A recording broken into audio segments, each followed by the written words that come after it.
2025 లేదా 26లో డిగ్రీ లేదా బీటెక్ చదివారా? సాఫ్ట్‌వేర్ జాబ్ కోసం ఎదురు చూస్తున్నారా? అయితే కోడ్ జ్ఞాన్ 100 డేస్ కోర్సులో చేరండి, జాబ్ సాధించండి. ప్రతి స్టూడెంట్‌కి ఉండేటువంటి ఒక డౌట్ ఉందండి. కంపెనీస్ ఏఐ స్కిల్‌ని ఎలా టెస్ట్ చేస్తున్నాయి అని. ఎందుకనంటే వాళ్ళు వెళ్ళేంత వరకు కొంతమందికి తెలియట్లేదు. అవును. ఓకే. ఈ స్కిల్‌ని ఈ విధంగా టెస్ట్ చేస్తున్నారు అని. అదే ఎక్స్‌పీరియన్స్ అయితే తప్ప. సో మీ దగ్గర చాలా కంపెనీస్ వస్తూ ఉంటాయి. అండ్ చాలా మంది నెట్వర్క్ తోటి అసోసియేషన్ ఉంటుంది కాబట్టి అడుగుతున్నాను. ఏఐ స్కిల్ ఎలా టెస్ట్ చేస్తున్నాయి అసలు? సో బేసిక్గా ప్రతి కంపెనీ ఏఐ స్కిల్ని టెస్ట్ చేస్తారు అంటే లేదండి. డిపెండ్స్ ఆన్ ద రోల్, వాళ్ళ పొజిషన్ ని బట్టి టెస్ట్ చేస్తాయి అనమాట. ఓకే. సో ఇలా టెస్ట్ చేసేటప్పుడు ఇంటర్వ్యూలో బేసిక్గా వీళ్ళు రెజ్యూమ్ లో మెన్షన్ చేస్తారు. ఓకే, ఏఐ మాకు తెలుసు అన్న పాయింట్లు, వాళ్ళకి తెలిసిన పాయింట్స్ అన్ని మెన్షన్ చేస్తారు. అక్కడ ప్రాక్టికల్ టెస్ట్ ఎక్కువ పెడతారండి. అంటే ఒక ప్రాబ్లం స్టేట్మెంట్ ఇస్తారు, లేదా ఒక ఫీచర్ బిల్డ్ చేయమంటారు.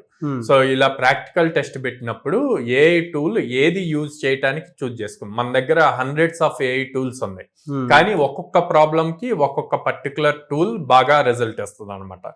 సో వీళ్ళకి ఆ టూల్ ఉన్న ప్రాబ్లం స్టేట్మెంట్ ని అర్థం చేసుకొని ఆ టూల్ ని ఎలా చూజ్ చేసుకుంటున్నారు అన్నది ఫస్ట్ కన్సిడర్ చేస్తారు. సెకండ్, దాంట్లో రాసే ప్రాంప్ట్ రాయాలి అంటే ప్రాబ్లం స్టేట్మెంట్ గానీ లేదా ఫీచర్ బిల్డ్ చేయమని ఇచ్చింది క్లియర్ గా అర్థమై ఉండాలి. అప్పుడు దాన్ని మెన్షన్ చేస్తారు. సో ఆ ప్రాంప్ట్ ఏ విధంగా రాశారు అన్నది చూస్తారు. 3, ఏ ఇచ్చిన ఆన్సర్ లో కరెక్షన్స్ ఏం చేశారు, మిస్టేక్స్ ఉంటాయి. ప్రతిదీ డైరెక్ట్ గా ప్రాపర్ సొల్యూషన్ ఇవ్వదండి. ఏ కూడా లిమిటెడ్ ఉంటది. సో మనం మన ప్రాజెక్ట్ కి తగ్గట్టు కరెక్షన్స్ ఏం చేసాము అన్నది క్వశ్చన్ అడుగుతారు. సో ఇవి రియల్ టైం ఎక్స్ప్లెయిన్ చేయాలి. కంపెనీకి ఏఐ తెలిసిన వాళ్ళు కాదండి, ఏఐతో పాటు వాళ్ళ ప్రాబ్లమ్ ని సాల్వ్ చేస్తూ దాని ఫీచర్స్ బిల్డ్ చేసే వాళ్ళు కావాలి. సో అలా ఎవరు ఉన్నారు అన్నది ఫైండ్ అవుట్ చేసుకోవటానికి ఇలాంటి టాస్క్స్ అన్ని పెడతారు. ఓకే, మీరు ప్రాంప్ట్ ఇచ్చారు, ప్రాంప్ట్ లో ఈ పర్టికులర్ థింగ్స్ ఎందుకు మిస్ అయినాయి అని చెప్పి ప్రాబ్లం స్టేట్మెంట్ రిలేటెడ్ అడుగుతారు. అంటే అప్పుడు ఏంటి పాయింట్, ప్రాబ్లం స్టేట్మెంట్ ప్రాపర్ గా అర్థం చేసుకోలేదు అన్నది తెలుస్తుంది. ఫీచర్ బిల్డ్ చేసేటప్పుడు ఓకే, ఈ ఆప్షన్ ఎందుకు అడగలేదు మీరు ఏఐని అని చెప్పి అడుగుతారు.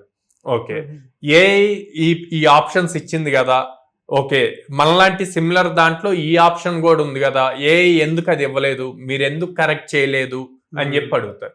సో ఇవన్నీ కూడా మనం ఏ లెవెల్ ఆఫ్ యూసేజ్ చేస్తున్నాం ఏఐని, బ్లైండ్ గా ఇచ్చిన ప్రాబ్లం స్టేట్మెంట్ ని ఏఐతో బిల్డ్ చేస్తున్నామా, లేదా మనకున్న నాలెడ్జ్ తో ఏఐ హెల్ప్ తీసుకొని నెక్స్ట్ లెవెల్ది బిల్డ్ చేస్తున్నామా. సో ఈ డిఫరెన్స్ చూడటం కోసం ఇంటర్వ్యూలో మీకు ఏఐ తెలుసా అన్నది ప్రాపర్ గా చెక్ చేస్తారండి. సో ప్రతి స్టూడెంట్ మీరు చెప్పినటువంటి కీ పాయింట్స్ మైండ్ లో పెట్టుకొని ఫేస్ చేస్తే సరిపోతుంది. రోల్కి తగ్గట్టు ఉంటుంది అంతే. ఇంకా అంతే, రోల్ బేస్ చేసుకొని పొజిషన్ బేస్ చేసుకొని ఉంటుంది. ప్రతి ఒక్కళ్ళకి ఏ తెలియాలి అన్నది ఏమీ లేదు.